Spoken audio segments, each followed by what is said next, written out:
syukur kami. Dan kami doa biar kiranya pujian penyembahan kami boleh menyenangkan hati Tuhan. Dan kami tahu, kami percaya hati Tuhan disenangkan, hadirat Tuhan dicurahkan. Dalam hadirat Tuhan ada berkat, ada sukacita dan mujizat. Artinya siapapun yang hadir, yang sakit Tuhan sembuhkan, yang terikat Tuhan berikan kelepasan, bahkan kemenangan yang pasti Tuhan nyatakan. Terima kasih Tuhan, dan tiba saatnya dengan ucapan syukur. Saat ini kami membawa hati kami Tuhan untuk terima kebenaran firman-Mu, isi hati-Mu Tuhan yang berbicara bagi setiap kami, Tuhan yang mengajar, mendidik, bentuk setiap kami, Tuhan yang mengarahkan setiap kami. Apapun yang disampaikanlah isi hati Tuhan pasti ada kuasa, pasti memberkati dengan sempurna. Dan kami doa, kami bukan cakap menjadi pendengar saja, tapi kami cakap menjadi pelaku-pelaku firman Tuhan. Dan kami berdoa bersatu hati, kami menyerahkan hamba-Mu yang Kau percaya untuk menyampaikan firman Bapa. Tuhan yang urapi, Tuhan yang suci, dan Tuhan yang layak untuk tubuh di balik kaki salib Tuhan. Jika ada dosa Tuhan mohon ampun, tubuh yang berikan kekuatan. Nama nggak bisa apa-apa tanpa Tuhan, nama lemah tanpa Tuhan. Tapi dalam pengurapan Tuhan yang kekuatan yang baru, Tuhan sanggup menyucikan, melainkan memampukan, mengubahkan yang biasa dan luar biasa itu jadi berkat. Semua yang hadir pasti diberkati sempurna. Bapa, ini umat-Mu, ini jemaat-Mu, berkatilah dengan sempurna dalam nama Tuhan Yesus. Dengan ucapan syukur di minggu Paskah sama-sama kita katakan amin. Kemuliaan yang paling meriah. Tuhan silakan duduk saudara. Terima kasih buat setiap rekan-rekan yang sudah melayani dengan luar biasa. Dan dari mimbar ini saya mau sampaikan salam damai sejahtera. Shalom. Sekali lagi shalom. Haleluya. Dalam Tuhan ada sukacita, amin. Dan di mana ada sukacita pasti ada senyuman di wajahnya. Boleh sama-sama berikan senyuman dulu. Jumpai kanan kiri berdepan belakangmu, katakan mari bersukacita dalam Tuhan. Yuk minimal 2-3 orang kiri kanan berdepan belakangmu dengan senyuman yang paling manis. Sukacita Tuhan luar biasa tercurah bagi setiap kita. Haleluya. Pokoknya biar akhir bulan senyumannya harus awal bulan. Amin. Puji Tuhan. Apalagi hari ini kan sudah berwarna-warni, saudara. Kalau kemarin Jumat Agung, hitam-hitam semua, saudara. Persis sudah kayak kolektor mau bertugas, saudara. Tapi kalau sekarang semuanya sudah berseri, artinya apa sekali lagi, saudara? Ada sukacita yang luar biasa. Apalagi hari ini kita mengingat kembali bahwa apa? Tuhan sudah bangkit bagi setiap kita. Tepuk tangan yang paling meriah dulu buat Tuhan. Haleluya, haleluya. Sekali lagi bilang sama kanan kirimu, ada sukacita. Bilang sama yang ngomong, senyumnya mana? Bilang sama yang ngomong, kamu tambah cakep hari ini. Haleluya, haleluya. Puji Tuhan. Dan senang bisa jumpa dengan saudara. Saya melihat sekali lagi semangat yang luar biasa. Bahkan Kristen-Kristen napas masih hadir hari ini. Puji Tuhan, saudara. Kristen-Kristen Natal dan Paskah yang muncul, saudara. Jadi kalau misalnya pohon Natal keluar, telur Paskah keluar, dia juga keluar, saudara. Ketika dibungkus, dia juga dibungkus, saudara. Tapi ngakunya katanya Kristen Intel, saudara. Jadi nggak boleh sering kelihatan. Tapi doa saya bicara tentang semangat ini selalu hadir, sehingga apa, saudara dan saya setia mencari Tuhan. Janji Tuhan, orang yang setia cari Tuhan, hidupnya anak cucunya pasti diberkati Tuhan. Tepuk tangan yang paling meriah buat Tuhan. Sama-sama bilang sama saya, aku pasti diberkati Tuhan. Anak cucuku pasti diberkati Tuhan. Bilang kanan kirimu, kamu juga pasti diberkati Tuhan. Bilang sama yang ngomong, selamat Paskah. Tuhan Yesus memberkati. Tepuk tangan yang paling meriah sekarang buat Tuhan. Haleluya. Yuk, langsung saya saudara yang bawa Alkitab, kita mengangkat Alkitab kita. Alkitab juga boleh. Alkitab, Alfon juga boleh. Yang nggak boleh kita Alkitab, angkat tangan juga boleh. Sama-sama dengan iman percaya, sama-sama kita katakan dalam nama Tuhan Yesus. Aku percaya Alkitab ini adalah firman Tuhan. Setiap kata kalimatnya sanggup memberkati aku. Dan hari ini aku pasti diubahkan, aku pasti dipulihkan dalam nama Tuhan Yesus. Sama-sama kita katakan amin. Kita buka Alkitab kita itu dalam Lukas 24 ayatnya yang pertama sampai ayatnya yang ke-8. Lukas pasal yang ke-24 ayat pertama sampai ayat yang ke-8. Altar puji nama Tuhan. Minta tolong soundman agak terlalu menggema di mimbar, agak turunin dikit lagi. Lukas 24 ayatnya yang pertama sampai ayatnya yang ke-8. Yang sudah di sana boleh bilang aku diberkati Tuhan. Aku diberkati. Haleluya, terpuji nama Tuhan. Yuk, Lukas pasal yang ke-24 1 sampai 8. Saya 1, saudara 2, kita gantian. Singkat-singkat saja ayatnya, saudara. Ayat yang ke-8 kita akan baca sama-sama. Demikian ayat yang pertama. Tetapi pagi-pagi benar pada hari pertama minggu itu mereka pergi ke kubur membawa rempah-rempah yang telah disediakan mereka. Ayat 2 silakan. Dan setelah masuk mereka telah menemukan mayat Tuhan Yesus. Ayat yang ketiga dikatakan apa? Dan setelah masuk mereka tidak menemukan mayat Tuhan Yesus. Ayat yang ketiga 4 silakan. Sementara mereka berdiri menemukan hal itu, tiba-tiba ada dua orang berdiri dekat mereka. Ayat yang kelima, mereka sangat ketakutan dan menundukkan kepala. Tapi kedua orang itu berkata kepada mereka, mengapa kamu mencari dia hidup di antara orang mati? Ayat yang keenam, iya. Dia tidak ada di sini, dia telah bangkit. Ingatlah apa yang dikatakannya kepada kamu ketika ia masih di Galilea.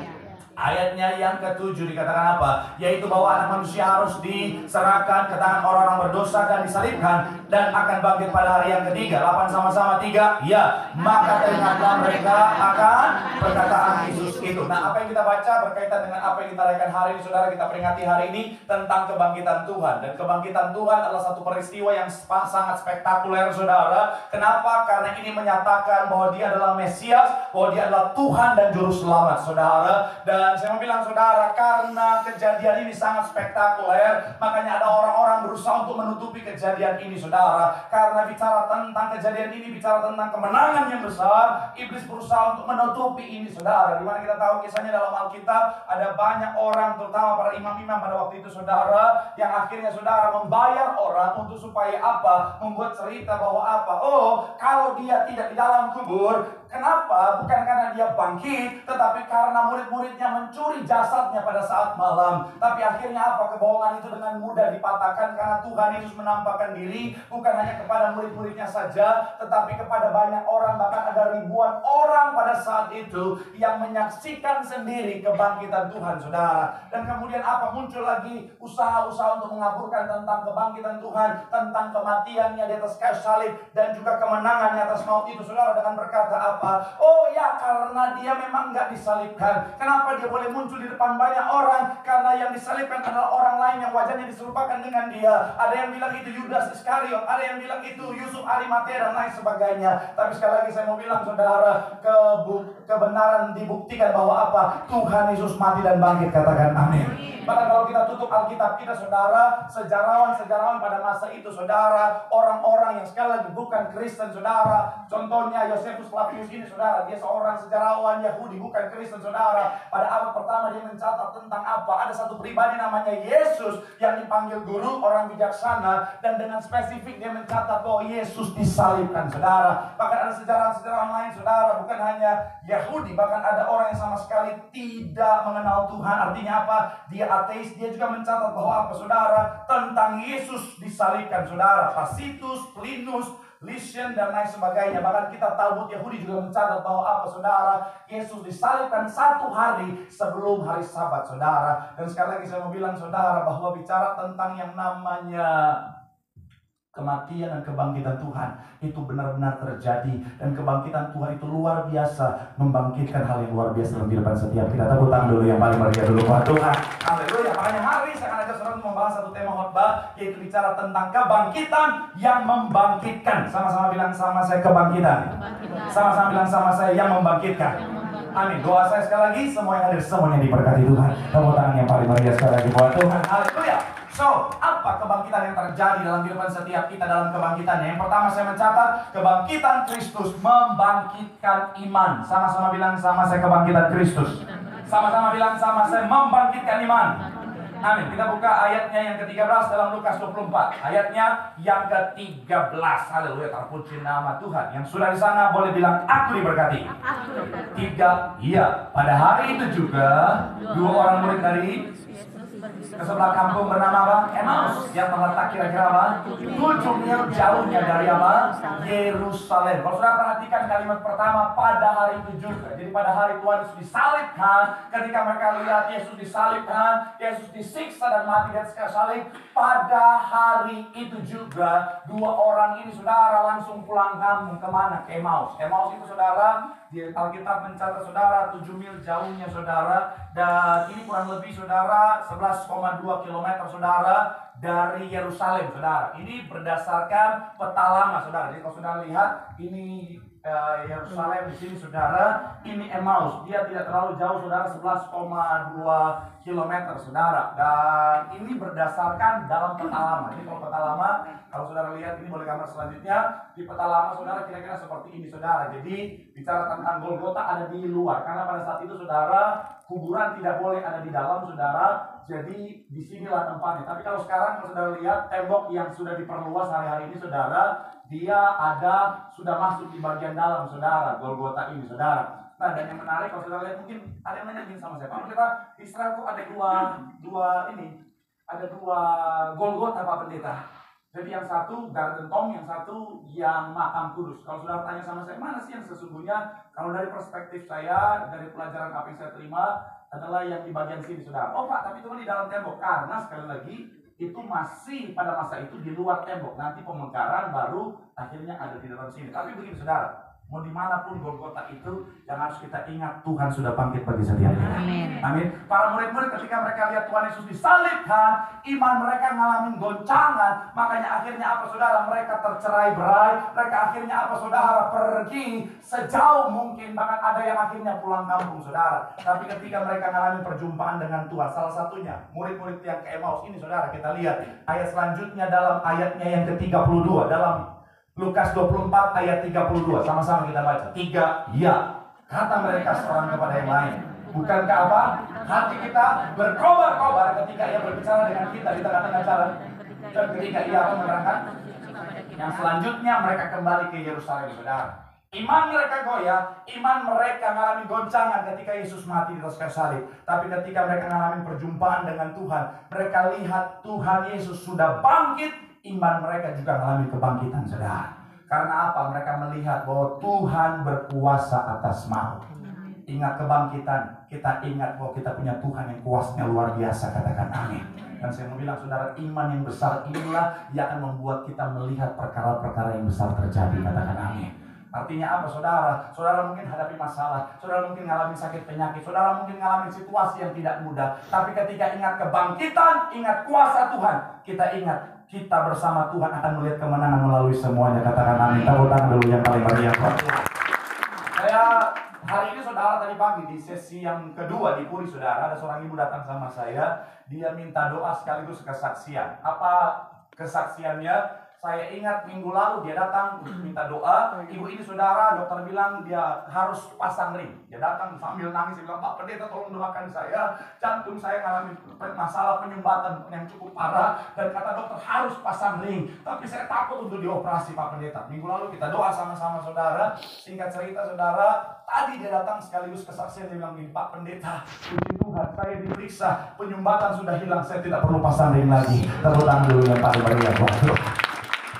Ibu yang satunya lagi juga bilang begitu saudara. Kalau saudara ingat kesaksian saya beberapa waktu yang lalu, seorang ibu yang ada benjolan di dalam rahim saudara, di mana dokter vonis harus dikeluarkan saudara. Tapi ketika tindakan operasi hari Senin, hari Minggu kita doa bersama saudara. Hari Senin yang dokter bilang ini nggak perlu dioperasi karena benjolannya sudah makin hari makin mengecil. Tadi dia datang dan dia bilang, Pak, mujizat sudah terjadi, benjolan saya sudah hilang total. Tepuk tangan yang paling meriah. Mau bilang saudara, ingat kebangkitan. Iman kita harus bangkit. Amin. Saya nggak tahu apa yang sementara saudara hadapi, tapi seperti yang saya bilang di hari Jumat, imanmu harus iman yang besar. Karena Tuhanmu Tuhan yang besar. Nggak peduli apa yang ada di depanmu, nggak peduli masalah apa yang ada di depanmu, nggak peduli sebesar apapun sakit penyakitmu, Tuhan kita jauh lebih besar dari segalanya. Tepuk tangan yang paling meriah buat Tuhan. Bilang sama kanan kirimu, ingat kebangkitan. Imanmu harus bangkit. Iman yang besar akan membuat kita melihat perkara yang besar terjadi. Tepuk tangan yang paling meriah buat Tuhan. Haleluya. Yang kedua saudara, sebelum kita pindah, saya mengajak saudara untuk melihat satu kalimat dari John Scott. Dia bilang begini saudara, kebangkitan Yesus bukan hanya peristiwa sejarah, tetapi fondasi iman Kristen. Tanpa kebangkitan, iman kita sia-sia. Tapi karena kita melihat Tuhan Yesus bangkit, iman kita bangkit, iman kita luar biasa. Sekali kita tangan yang paling meriah buat Tuhan. Kebangkitan apa yang terjadi dalam kebangkitan yang kedua? Kebangkitan Kristus membangkitkan kekuatan. Sama-sama bilang sama saya, membangkitkan kekuatan. Sama-sama bilang sama saya, kebangkitan Kristus membangkitkan kekuatan, membangkitkan keberanian. Amin. Saya mencatat ini saudara, Petrus semula dikenal sebagai murid yang gagah berani, mental kesatria. Jiwanya adalah jiwa yang begitu gagah perkasa saudara. Saudara saya percaya nggak perlu buka Alkitab, saudara pasti tahu sosok seorang Petrus. Saya bisa bilang Indonesia banget ya saudara. Ini kalau misalnya campuran suku-suku, Petrus ini campuran Ambon, Batak, Nado, Papua, Cincin Glodo, menyatu jadi satu. Kenapa ada Cincin Glodo masuk di sana? Karena sudah pernah dengar ada Cincin Glodo berdoa, Tuhan, lu tolong anak gua sekarang. Bahkan Petrus gak pernah panggil Tuhan Yesus lu. Cincin bisa saudara. Haleluya. Jadi sekali lagi saya mau bilang saudara, Petrus gambar memang campuran Ambon, Batak, Nur, Papua, cincin godok saudara. Dia kagak berani, tetapi ketika dia lihat Tuhan Yesus ditangkap dan disalibkan, ketakutanlah dia, menjadi lemahlah dia saudara. Sampai akhirnya dia menyangkal Tuhan Yesus. Tapi ketika dia lihat Tuhan Yesus sudah dibangkitkan, keberaniannya, kekuatannya juga dibangkitkan saudara. Kenapa? Karena sekali lagi kebangkitan Tuhan membangkitkan kekuatan dan keberanian. Anak Tuhan, ketika kita ingat kebangkitan, kita ingat bahwa apa? Tuhan sudah menang bagi setiap kita. Hari Jumat kemarin kita sudah bahas spesifik tentang keberanian. Jadi kalau saudara yang dah hadir hari Jumat, tanya sama yang hadir aja ya. Kita akan fokus pada kekuatan hari ini saudara. Karena ada banyak orang Kristen hari-hari saudara, orang Kristen yang lemah. Mohon maaf ya, dia berpikir dia lemah. Padahal ada Tuhan yang besar di dalam dia saudara.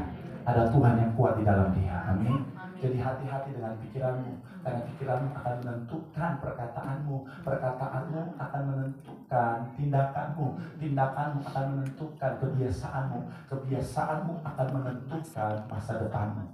Jadi kalau kau berpikir kau lemah, kau akan berkata kau lemah, tindakanmu akan menjadi lemah dan seterusnya akan menjadi kelemahan. Makanya Alkitab bilang hidup dan mati dikuasai lidah. Siapa suka menggemakannya akan apa? Kristen bukan sih?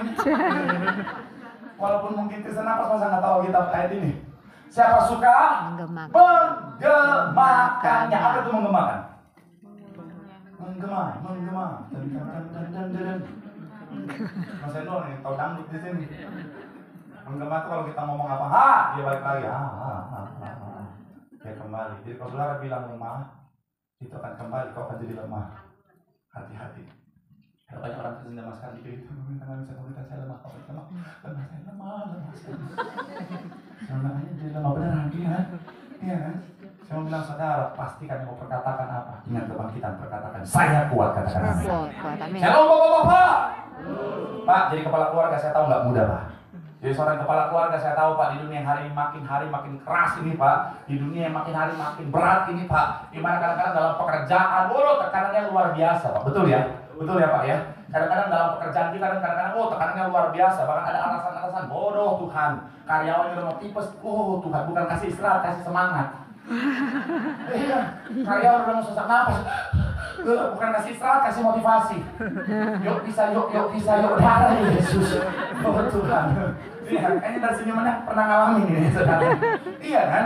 Kadang-kadang saudara, surganya berat banget, tapi sekali lagi saya mau bilang, Pak, jangan bilang, saya nggak kuat, saya lemah. Saya mau bilang, perkatakan saya kuat. Amin. Makanya saya selalu bilang kepada ibu-ibu, shalom ibu-ibu. Kalau suami pulang kantor, dukung suamimu Bu. Dari kemarin. Shalomnya banyak, aminnya cuma 3 orang. Emang kalau soal mendukung suami, kalau soal membela suami, kalau soal apa, pokoknya ibu-ibu pasti, nggak apa-apa, biar aja Pak. Coba kalau maintenance lancar, yang ketawa Bu, bertobat Bu. Kasihan suamimu. Shalom ibu-ibu. Suami juga butuh dukungan. Karena mau sekeras apapun, seberat apapun dunia di luar sana, laki-laki akan tetap kuat selama istrinya mendukung dia. Betul bapak-bapak? Betul.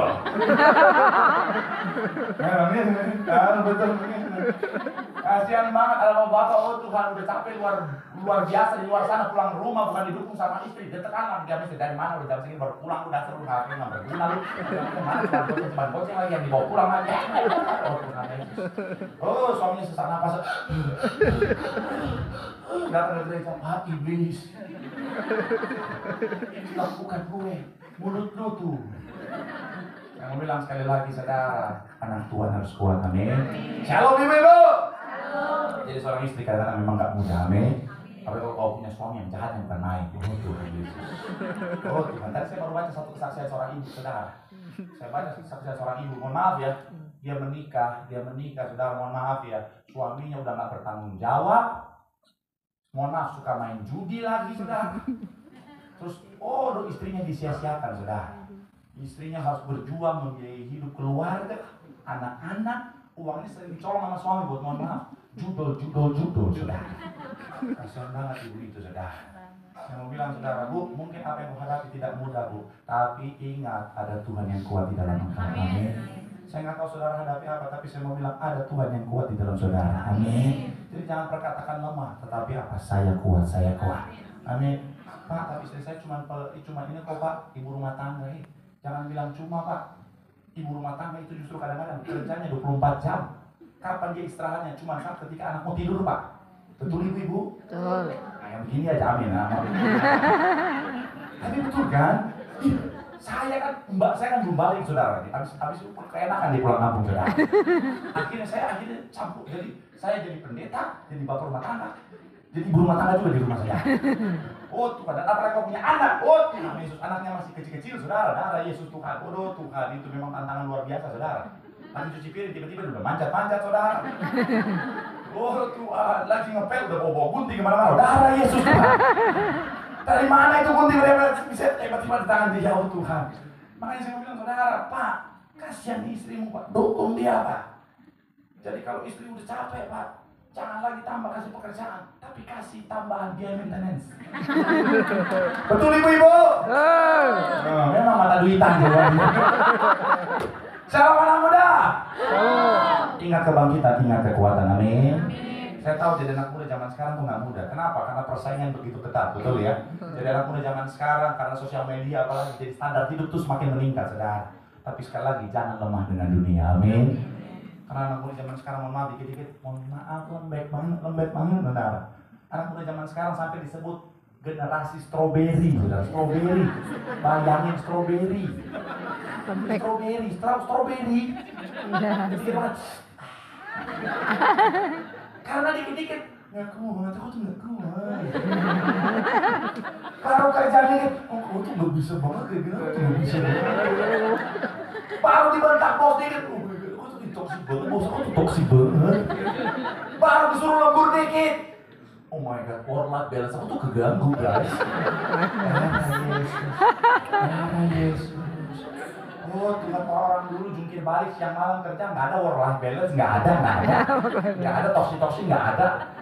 Udah dicolok sama bosnya hidung, nggak ada toksik nggak ada. Saya mau bilang sekali lagi saudara, anak Tuhan harus kuat, amin. Saya nggak tahu apa yang sementara saudara hadapi, tapi ingat kebangkitan, ingat kita punya kekuatan. Apapun yang ada di depan kita, imani sungguh segala perkara dapat kutanggung dalam Tuhan yang memberikan kekuatan. Tepuk tangan yang paling meriah buat Tuhan. Bilang sama kanan kirimu, di dalam kebangkitan ada kekuatan. Tepuk tangan yang paling meriah buat Tuhan. Haleluya. Yang terakhir mengusik mulai di depan. Yang ketiga saya mencatat di sini saudara, apa kebangkitan yang terjadi dalam kebangkitannya? Kebangkitan Kristus membangkitkan masa depan orang yang percaya kepadanya. Sama-sama bilang sama saya kebangkitannya. Sama-sama bilang sama saya membangkitkan masa depan.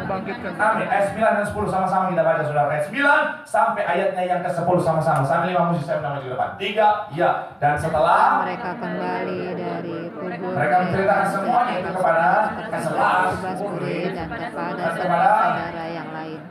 10 dikatakan apa? 3, ya. Perempuan itu ialah Maria dari Yohana dan Maria dari Yakobus dan perempuan-perempuan lain juga yang bersama-sama dengan mereka memberitahukannya kepada rasul-rasul.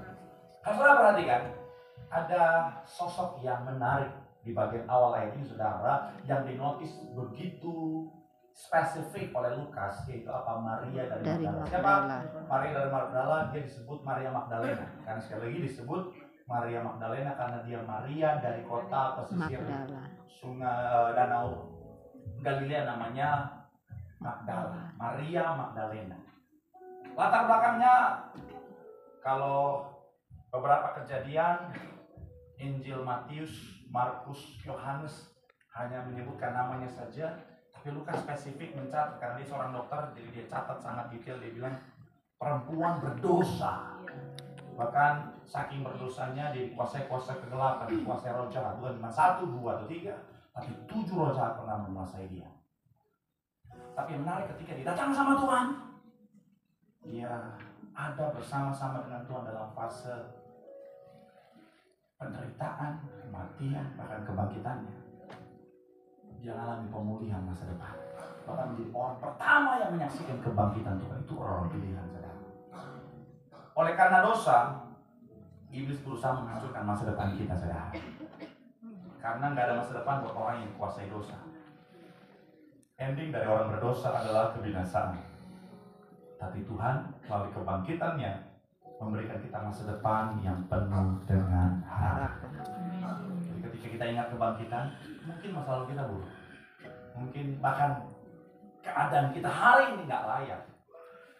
Bahkan mungkin saudara yang Kristen napas ini, maaf ya, saudara muncul di Natal dan Paskah doang karena ini saudara bilang sama saya, Pak Pendeta, karena saya nggak enak Pak Pendeta, saya orang berdosa Pak Pendeta, saya mau ke gereja Pak Pendeta, tapi kehidupan saya nggak layak Pak Pendeta. Saya mau ke gereja sih, tapi saya nggak rasa nggak pantas. Apalagi mohon maaf ya, ada banyak orang Kristen zaman sekarang jadi hakim-hakim masa kini, doyan hakimin orang. Betul.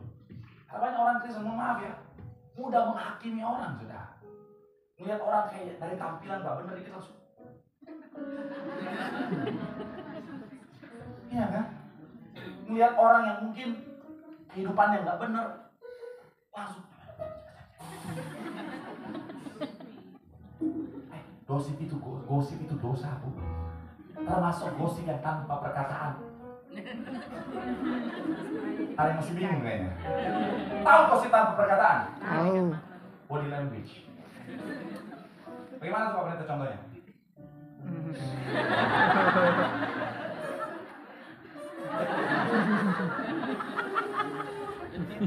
Itu malaikat catat juga. Oh, tuh. Nanti pada saat kau dipanggil Tuhan video bibir-bibir monyong itu. Hai Mince, ini kau waktu gosip sama Lamtiur, Kau bilang sekali lagi saudara, kita nggak layak menghakimi, amin. Ya, karena siapa kita merasa layak menghakimi? Makanya kemarin saya diundang sama teman saya Dr. Richard, saudara. Mungkin banyak orang kesel sama dia. Dia bilang sama saya, Pak Pendeta, banyak orang yang komen di sosial media saya, Yudas.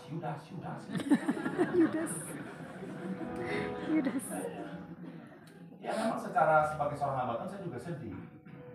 Tapi saya nggak menghakimi dia. Saya cuma langsung ikat dia aja.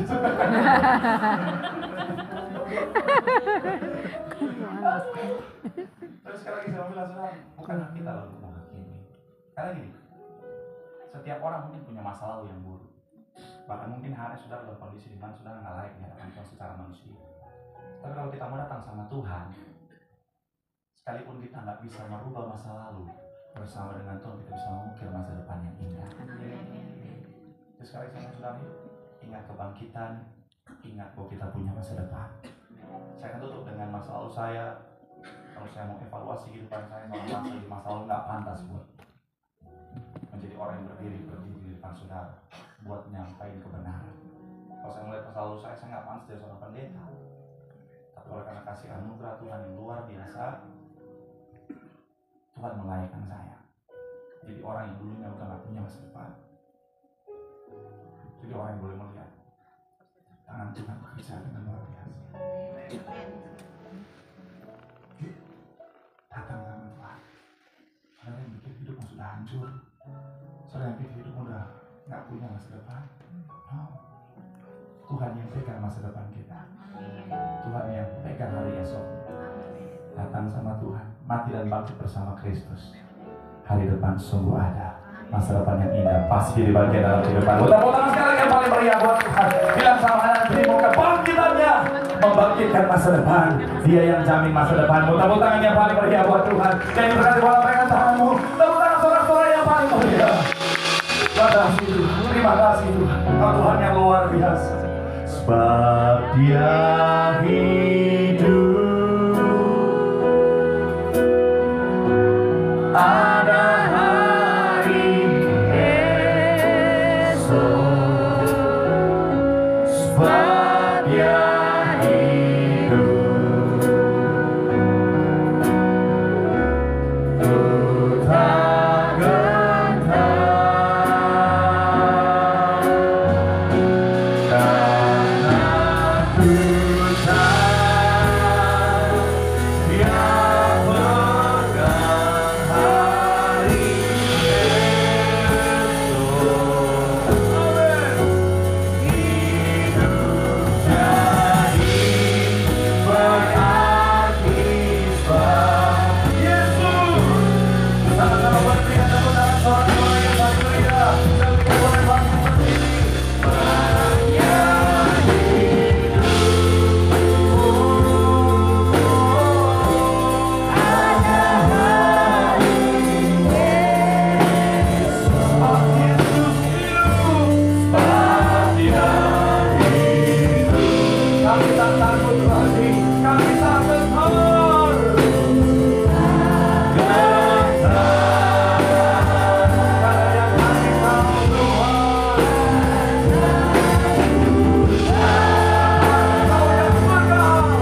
firman Tuhan mengatakan setiap kita hari ini kita merayakan kebangkitan Tuhan.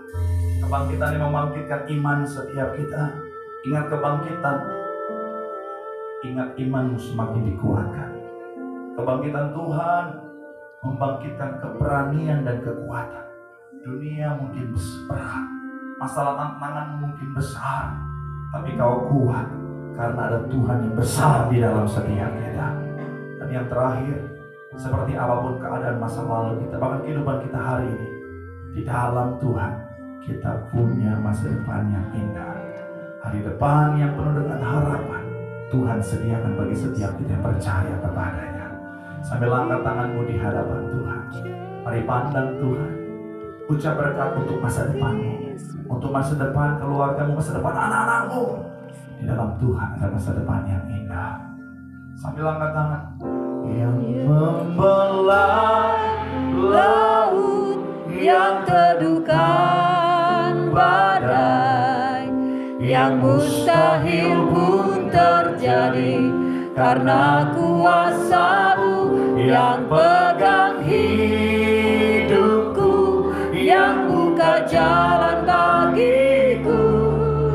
Kau membuat mujizat sejati, yang membelah laut, yang teduhkan kuasanya luar biasa, yang mustahil buat Tuhan. mustahil pun terjadi karena kuasa yang pegang yang buka jalan bagiku. Mari sama-sama buat Tuhan. Sorak yang paling meriah buat Tuhan. Kami lakukan semua dengan iman. Yang membelah laut, yang teduhkan badai, yang mustahil pun terjadi karena kuasa yang pegang yang buka jalan bagiku. Kau membuat mujizat sejati, kau membuat mujizat sejati. Sama-sama tepuk tangan yang paling meriah buat Tuhan. Terima kasih Tuhan, terima kasih Tuhan. Kami percaya Tuhan, kuasa Tuhan luar biasa. Sanggup melakukan perkara-perkara yang ajaib, sanggup melakukan mujizat. Dan kami percaya Tuhan yang menyediakan masa depan yang terbaik bagi setiap kami. Ucap berkat setiap jemaat Tuhan yang terima firman Tuhan, Tuhan yang sempurnakan firman di setiap hati jemaat-Mu, sehingga benar-benar mereka pulang bawa berkat yang sempurna. Kami doa, apapun masalah, tantangan, sakit, penyakit, persoalan kehidupan, pemulihan Tuhan pasti dinyatakan. Tidak akan pernah terlambat, tapi pasti datang tepat pada waktunya dalam hidup kami. Ucap berkat anak cucu kami, pintar, cerdas, generasi juara, punya masa depan yang luar biasa. Tempat yang Tuhan berkati banyak jiwa dimenangkan bagi kerajaan sorga. Korator tempat ini penerimaan kuliah keluarga besar Tuhan berkati. Rekan-rekan melayani apapun bagiannya semuanya juga diberkati Tuhan. Gereja kami terutama yang sangat kami sayangi, gembala sidang kami, pendeta Darni Tiparia yang suci menantu ekstra kuasa, ekstra mujizat terus dipakai Tuhan luar biasa. Sayangi gembala sidang Tuhan kami. Berdoa Tuhan yang pakai sampai kedatangan Tuhan kali kedua. Bahkan para pemimpin kami, kargo Kristus dalam berkati hikmat Tuhan yang sempurna. Indonesia diberkati, Indonesia damai, Indonesia tenang. Kami tolak segala yang jahat Bapa. Dimanapun anak Tuhan beribadah hari ini, perlindungan Tuhan sempurna. Segala niat jahat, rancangan orang jahat, terorisme dipatahkan yang juga dalam nama Spirit berkuasa. Kami percaya perlindungan Tuhan sempurna. Dan kami doa, yaitu Tuhan sebentar kami pulang, Tuhan jaga, Tuhan yang sertai. Segala yang berguna Tuhan pakai dengan malaikat surga. Kami berdoa siapapun dalam ruangan ini, kami tolak roh mati muda. Kami akan panjang umur, akan sehat sempurna, mencapai usia